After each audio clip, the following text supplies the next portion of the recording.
Olá, meus queridos, beleza? Tudo jóia? Com vocês, o professor Paulo Zucoloto, para mais uma aulinha de geografia. Vamos lá? Dando sessão aí, continuando, né, as nossas aulas, nós agora vamos falar de fontes energéticas, só que fontes renováveis. Retomando então o nosso raciocínio, a nossa aula passada, falamos das não renováveis, ou seja, aquela que teoricamente não se renovam, são esgotáveis, ou que seu tempo de reposição é tempo geológico, que não acompanha o nosso tempo biológico. Então, assim sendo, quando nós falamos das fontes renováveis, são aquelas que se renovam ao longo do dia, ao longo da semana, ao longo de uma colheita, como a colheita da cana, para a produção do etanol, ou a colheita da mamona, para a produção do nosso biodiesel. Então, essa renovação ela é uma característica fantástica que essa modalidade de fonte energética tem. E aí é por isso que elas são chamadas de fontes verdes ou também fontes limpas de energia, pois geram um mínimo possível de impacto e automaticamente tem a, vamos dizer assim, a possibilidade, né, de você ter a todo momento a hora em que você quiser. Pois bem, então, quando nós falamos das fontes renováveis, nós temos inúmeros exemplos de fontes renováveis usados no mundo todo. Temos a energia hídrica, né, que é a energia das águas do rio, a energia eólica, a energia solar, a energia geotérmica, a energia oceânica, a energia de biomassa, ou seja, são fontes que são utilizadas das formas mais amplas possíveis, né? E se nós pegarmos essas fontes, elas são subdivididas também, né? São as chamadas, né, convencionais, né? São aquelas que já são utilizadas já há muito tempo, né? Um exemplo, a questão da energia hidrelétrica, né? Que faz parte aí um pouco da nossa matriz energética. Ou seja, né, você fazer uso da hidroeletricidade é uma fonte renovável, ou seja, enquanto você tem um rio com fluxo, né, e teoricamente uma boa energia, vamos dizer assim, cinética de quedas de água, né, com certeza você vai ter produtividade elétrica. E aí você vai ter uma fonte convencional. E você vai ter as novas fontes, ou seja, são aquelas que começaram a vir depois e que teoricamente podem vir dar suporte. Por exemplo, uma convencional da energia hidrelétrica é a energia fotovoltaica, onde você vai ter painéis solares, né, à base de silício, que vão estar convertendo a radiação do Sol em energia elétrica, né, e automaticamente uma conversão praticamente que direta, alimentando, no caso, a sua casa e alimentando baterias para o período da noite, quando você não tem a luz do Sol.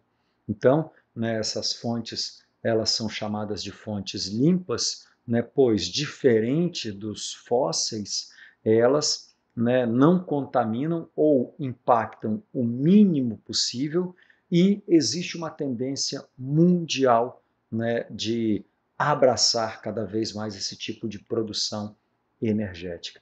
Então, só relembrando, elas são chamadas, né, de fontes não esgotáveis, né? Automaticamente esse não esgotamento vai se dar porque as correntes de vento se renovam, a energia dos rios se renovam, né? O calor geotérmico da Terra nas centrais geotérmicas se renovam.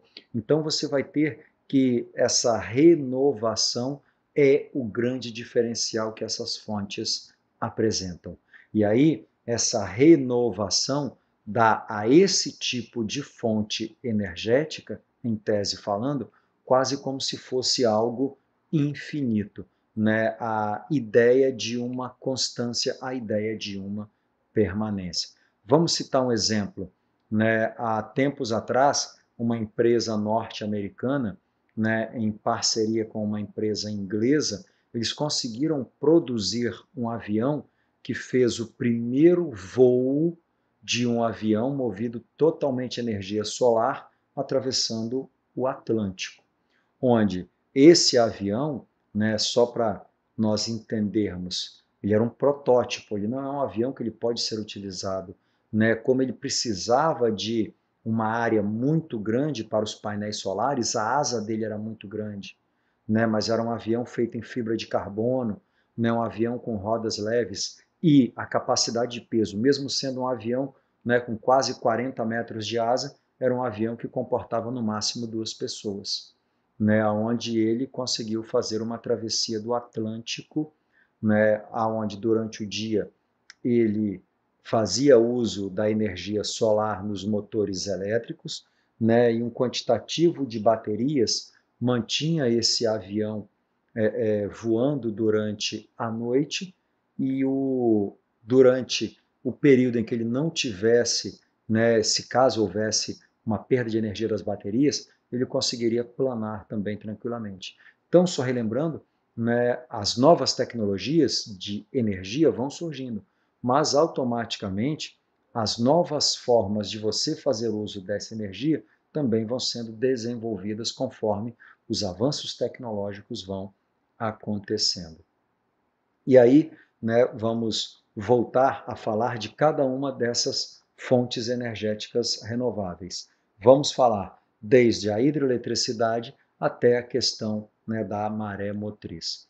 Então, vamos pegar cada uma dessas para nós vermos ali suas características, né, e vermos como que elas podem ser trabalhadas, vendo também a questão, né, de impactos que elas podem estar gerando ao planeta, né, mas também a questão das suas potencialidades.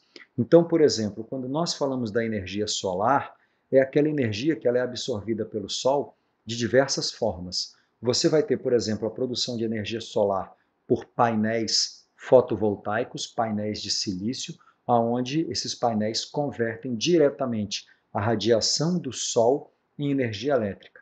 Ou você pode ter ela de outra forma. Ela, por exemplo, aquecendo estruturas espelhadas que vão refletir a luz do Sol para recipientes fechados de água. Essa água vai estar fervendo, aquecendo, promovendo vapor e sendo transformada em energia elétrica. Ou seja, você usa a luz do Sol tanto de forma direta para produzir energia, quanto de forma indireta.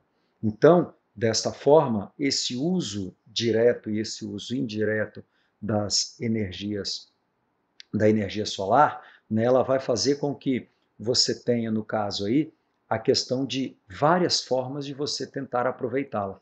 Né? Atualmente, está sendo comercializado na Holanda uma estrutura para alimentar apenas a casa de uma pessoa, né, chamada de girassol. Né? O nome, né, é bem interessante porque os painéis solares eles se abrem quando inicia o sol durante o dia. Ela é do tamanho de uma antena parabólica. Quando surgem os primeiros raios solares e tocam nos painéis dela, nos sensores, ela se abre como se fosse uma flor e ao longo do movimento de rotação da Terra, ela vai acompanhando o Sol até o Sol se pôr. E com isso, reservando uma parte da energia solar nas baterias e a outra parte alimentando a residência, né, que a comprou. Já a energia eólica, né, nós vamos ter aí a energia eólica fazendo uso da seguinte forma, através dos famosos cataventos. O catavento vai estar captando, né, a energia cinética do vento, e essa energia cinética, ao mover geradores internos, vai estar produzindo energia elétrica. E aí, com isso, o que vai acontecer? Você vai ter, né, uma produção direta de energia. O catavento girou, a energia fora produzida. Né? Só relembrando que, mesmo sendo estruturas gigantescas, né, eles apresentam ali uma sensibilidade muito grande. Né? E o mínimo de vento possível, né, consegue mover aquelas gigantescas pás, né, que vão estar produzindo muita energia. E aí, quando nós falamos, né, da questão da energia eólica, a gente tem um problema que, no caso aí, é a intermitência do vento. Ou seja, às vezes você tem vento, às vezes não. Então, para você fazer a instalação de um parque eólico, você precisa de fazer um estudo. Né? Você faz um estudo, né, que é o chamado mapa eólico. Né? O mapa eólico ele vai estar indicando a incidência do vento em uma determinada região. Geralmente são áreas de planície costeira, onde a incidência dos ventos alísios é bem maior. Já a energia hídrica ou hidrelétrica é quando você aproveita, no caso aí na hidroeletricidade, rios planáuticos encaixoeirados, onde a energia cinética dessa água indo da parte mais alta do relevo para a parte mais baixa, vai ser aproveitada. Vai mover uma turbina e a turbina vai estar movendo, no caso aí, um gerador. E esse gerador vai estar produzindo energia. Então, né, quando você instala uma usina hidrelétrica, você vai ter que estar fazendo o represamento desse rio na parte mais elevada, né, aonde depois essa água vai ser canalizada e direcionada às turbinas, aonde essas turbinas moverão os geradores. E aí nós vamos ter, né, os chamados prejuízos ambientais, né, que uma hidrelétrica promove.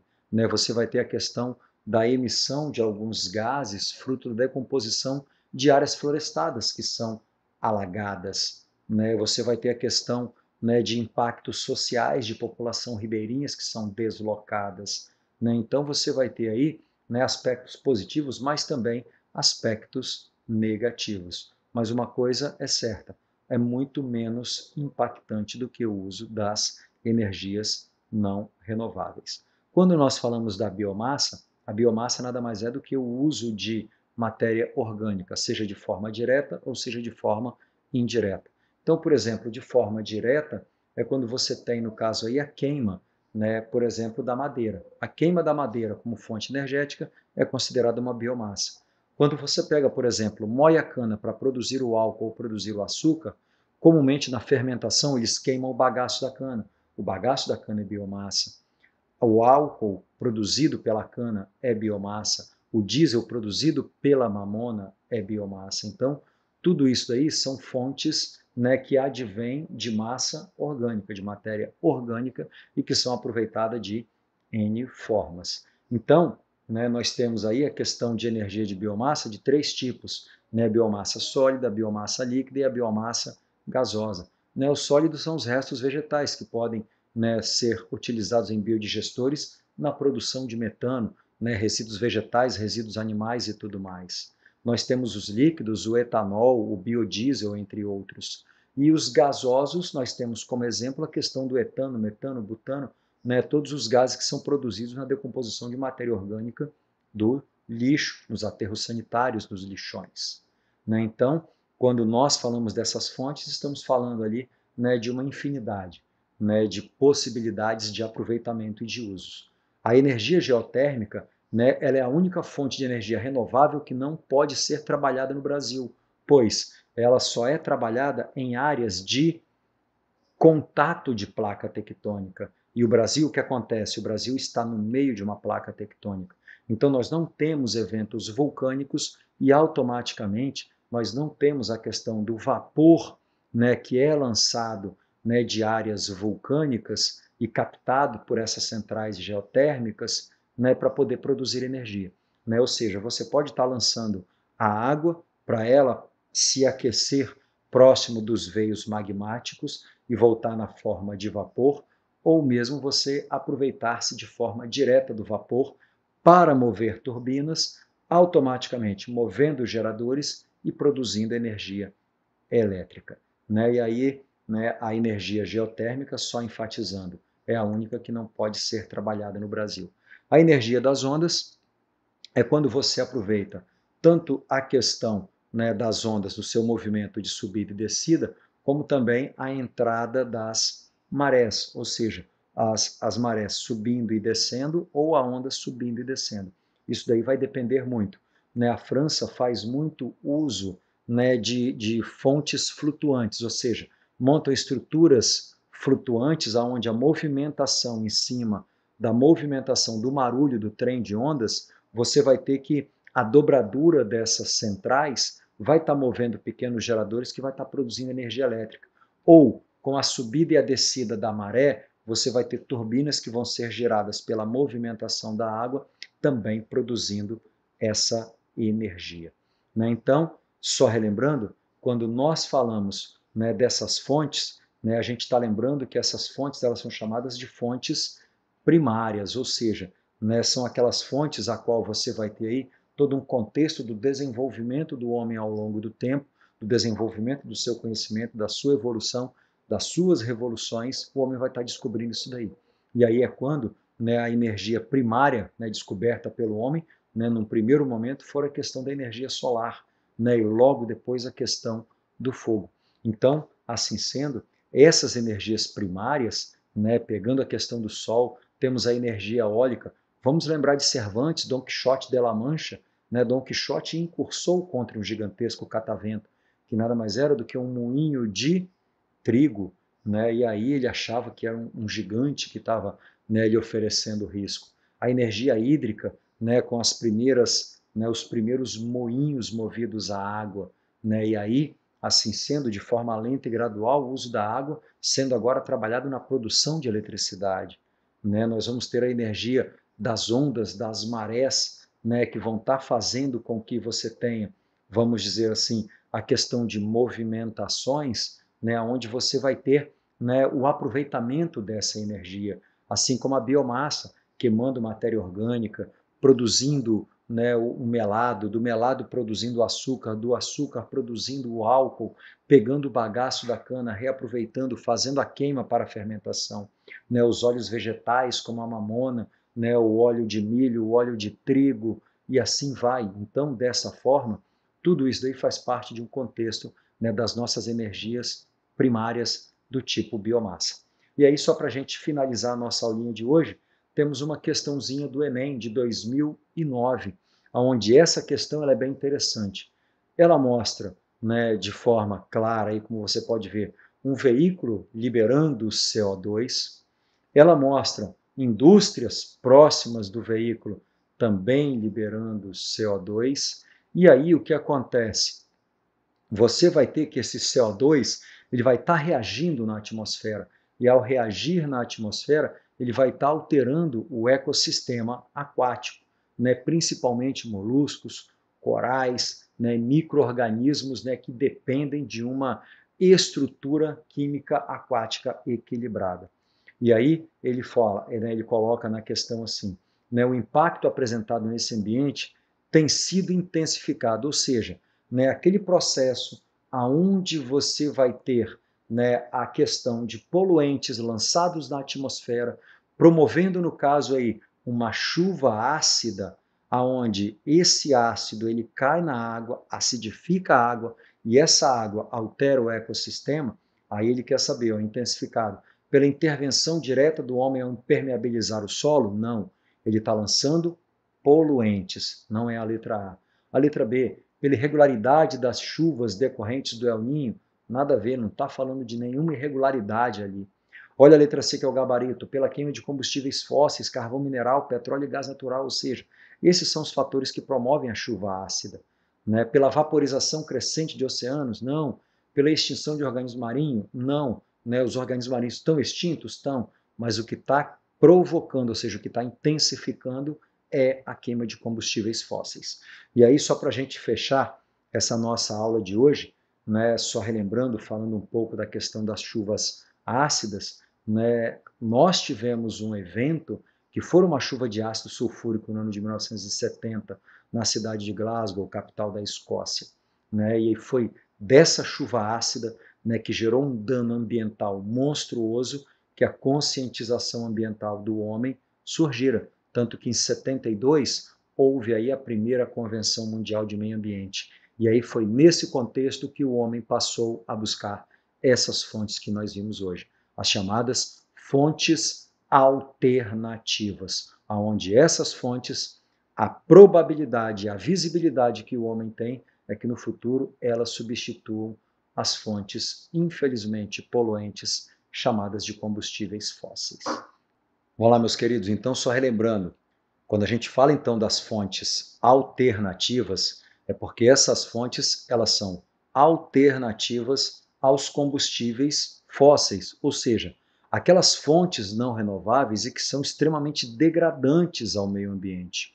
Então, o Enem ele gosta muito de trabalhar essa questão das fontes alternativas.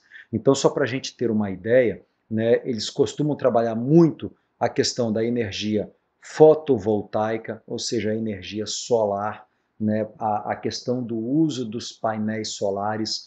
Por que disso? Porque nós temos que lembrar que, de forma recente, aqui em território brasileiro, nós tivemos uma lei que, teoricamente, restringiu para o brasileiro a questão do uso de painéis solares. Ou seja, se você quisesse estruturar em sua casa inúmeros painéis solares para você se tornar autossuficiente quanto à produção de energia elétrica, essa lei te proíbe isso. Você precisa ficar dependente da mão do Estado.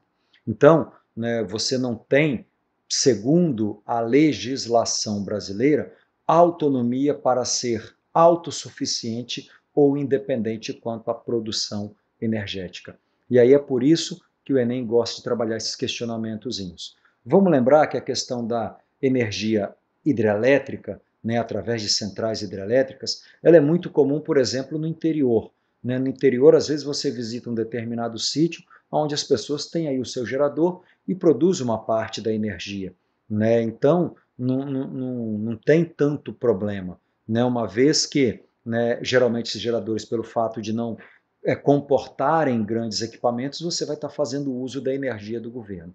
Agora, você ter uma total abstinência, né, da intervenção governamental no oferecimento de energia elétrica, isso a nossa lei, infelizmente, não permite. Né? Senão, as nossas cidades estariam como algumas regiões ali dos Emirados Árabes, onde no topo dos prédios você vai ter centrais eólicas, né, onde nas áreas desérticas ali se venta muito, é muito comum eles montarem turbinas eólicas no topo dos prédios para poder dar sustentação elétrica, né, e automaticamente você ter ali uma menor, né, taxa de energia, né, você pagar uma menor conta, por quê? Porque essas centrais aí vão estar suprindo uma boa parte.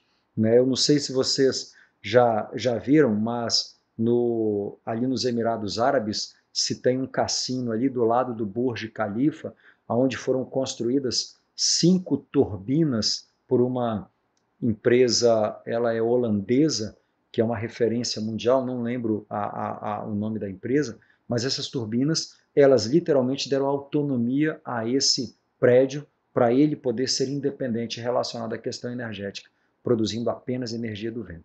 Então, as energias renováveis são energias que a galera do Enem gosta muito de trabalhar. Lembrando, hidrelétrica, eólica, a questão da geotérmica, a questão da biomassa, né? Você vai ter aí uma infinidade, né, onde você vai ter, né, uma aplicabilidade que, ambientalmente, elas são muito mais atrativas. E hoje, grandes empresas, né, trabalham o chamado marketing ambiental. E o uso dessas fontes, automaticamente, né, dentro de um contexto capitalista, vai angariar muito mais para eles.